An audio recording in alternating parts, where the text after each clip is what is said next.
여러분 안녕하세요. 일조의 역사광장입니다. 지난주까지 우리들이 미처 모르거나 소홀하게 여겼던 우리 궁궐의 아름다움을 건축학적 관점에서 알아보았습니다. 사실 우리 궁궐은 중국이나 유럽의 거대하고 화려한 궁전에 비해서 외형면에서 다소 왜소한 것은 사실입니다. 그러나 백성을 의식하여 사치스럽지 않은 우리 궁궐의 소박함을 발견할 수 있었고, 하늘을 우러르고 사람을 중심에 두는 천문사상과 인본사상이 건축물 곳곳에 새겨져 있는 것도 역시 우리가 느껴볼 수 있었습니다. 오늘부터는 조선시대 젊은 연인들의 따뜻하고 가슴을 시리게 하는 사랑 이야기를 알아보도록 하겠습니다. 동서양을 막론하고 인생에서 가장 소중한 것은 단연코 사랑이라 할 수 있을 것입니다. 사랑에 빠지는 순간 그 사람의 존재가 자신의 모든 것을 지배하기 때문입니다. 사랑 때문에 자신의 모든 걸 포기하기도 하고 심지어는 목숨을 버리기도 하는 걸 보면 사랑은 과연 인간이 누릴 수 있는 최상의 가치이며 위대한 행위임이 분명하다 할 수 있겠습니다.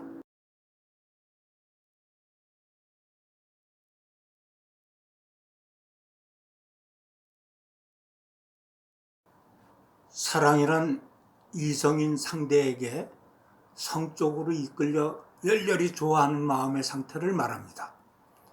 따라서 남녀 간의 사랑은 서로 성적 교감을 통해 사랑의 결실을 얻기를 욕망합니다.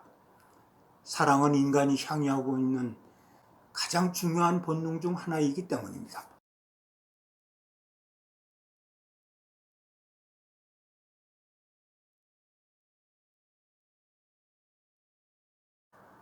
사랑의 감정은 대단히 복잡하고 미묘하여 한마디로 정의를 내리기가 거의 불가능할 것입니다. 사랑하는 동안 슬픈 연민에 빠지기도 하고 갈등과 미움이 생기기도 하지만 그러면서도 사랑하는 이에게 자신의 모든 것을 아낌없이 던져주고 싶어 안다라는 양면성을 지니고 있다 할 수 있습니다.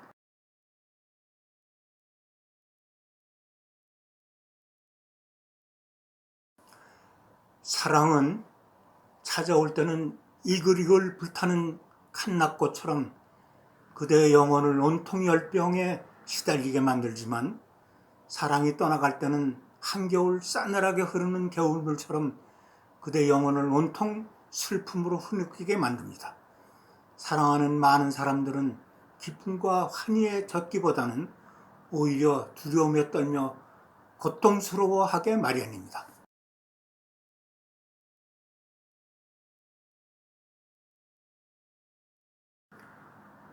사랑을 슬프게 하는 것 중 하나는 첫사랑입니다.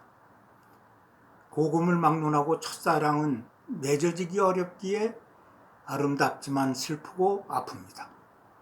그래서 많은 사람들은 이루지 못한 한때의 첫사랑을 아픈 추억으로 간직한 채 문득문득 떠오르는 옛사랑을 그리워하며 늙어갑니다.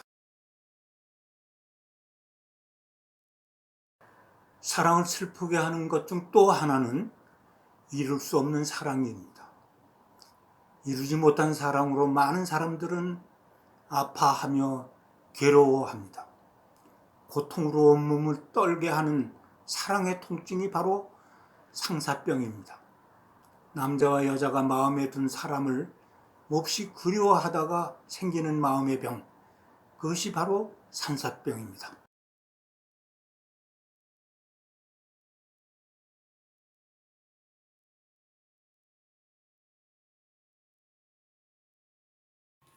인간의 삶에서 사랑은 기쁨과 슬픔, 환희와 고통, 행복과 불행 모두를 좌우하는 가장 중요한 요소입니다.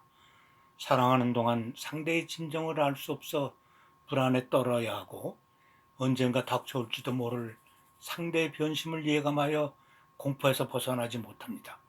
따라서 사랑은 황홀하면서도 고통스러운 마음의 질병이기도 합니다.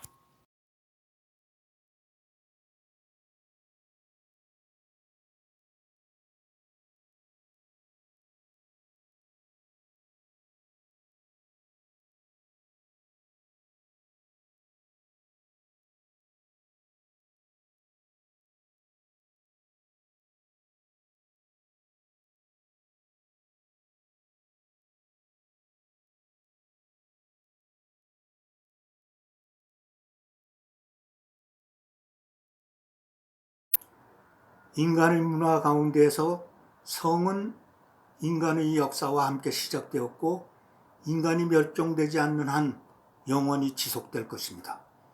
일반적으로 성은 자손을 이어야 한다는 본능과 즐거움에 중점을 둔 쾌락으로 구분되고 있습니다.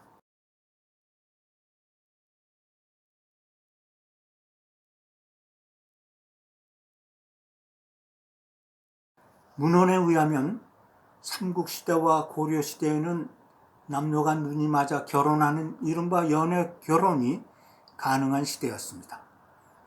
일반적으로 젊은 남녀 간의 만남이 자유로웠고 서로 사랑하면 혼례 과정도 그 절차가 매우 간소했습니다. 그러나 한국 성문화의 변화는 조선시대를 기점으로 확연히 달라지기 시작했습니다.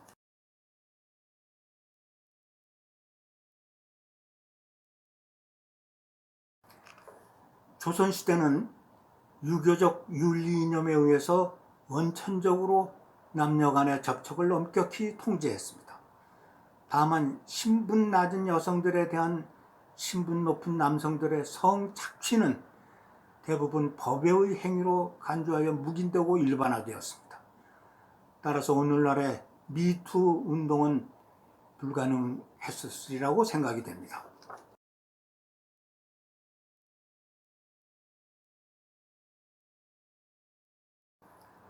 조선시대 양반들은 대부분 결혼과 사랑을 별개로 생각했습니다.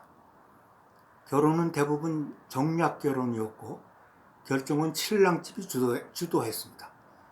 또한 자기 집안의 신분과 품격이 맞는지를 제일 중요하게 생각했고 사랑은 그다지 중요하지 않게 생각했습니다. 철저한 계급사회에서 결혼이란 단지 집안의 품격을 유지하는 중요한 수단일 뿐이었습니다.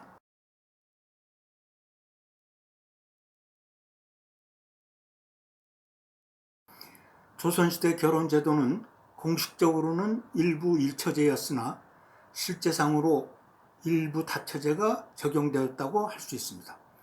남자들은 본처 위에 첩을 둘 수 있었던 반면 여자들은 평생 한 남자만을 공경하며 살아야 하는 일부 종사를 강요받았기 때문입니다.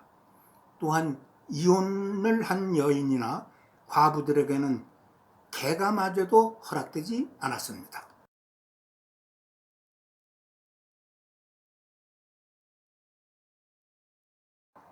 남자들에겐 사랑할 상대가 따로 있었습니다. 진정으로 마음에 드는 여인을 첩으로 맞아들일 수 있었고 때에 따라서는 아리따운 기생을 사랑하는 경우도 흔히 볼 수 있었습니다. 조선은 양반과 기생 사이에 러브스토리가 생길 수밖에 없는 사회 구조였고 그런 사랑 이야기는 수도 없이 생산되었습니다.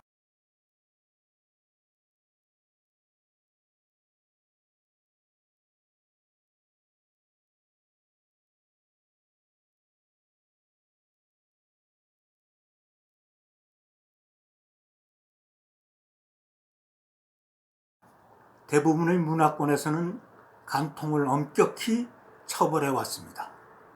그러나 우리나라의 간통죄는 형법에서 삭제되면서 형벌로서의 효력을 상실했습니다.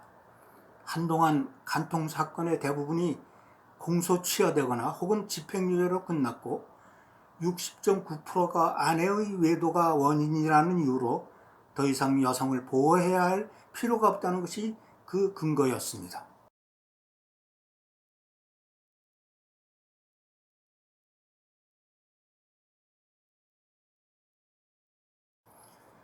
우리나라 간통죄의 역사는 고조선부터 시작되었습니다.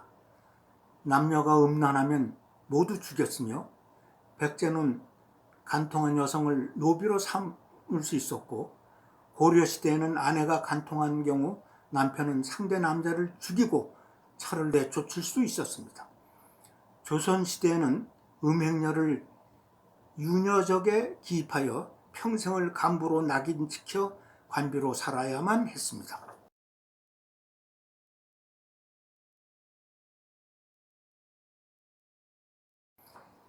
간통한 남성들은 대체적으로 훈방 조치되는 경우가 대부분이었습니다.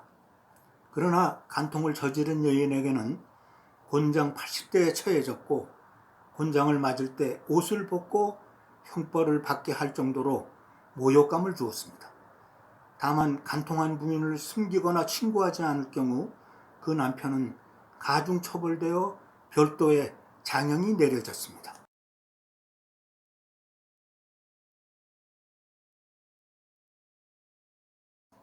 조선시대 양반 남성들은 많은 특혜를 누릴 수 있었습니다. 그중 대표적인 것이 노비에 대한 간통이었습니다.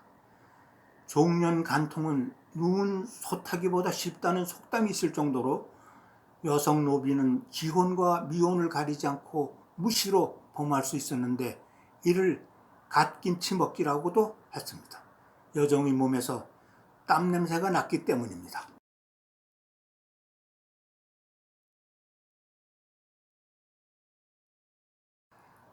차별적인 남성 중심의 성문화가 새로운 전기를 맞은 것은 개화바람이었습니다.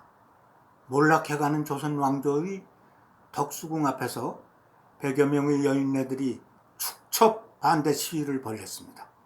고종 황제에게도 후궁을 물리쳐 모범을 보일 것을 요구했는데, 마침내 1905년 간통죄 공표를 이끌어낼 수 있었습니다.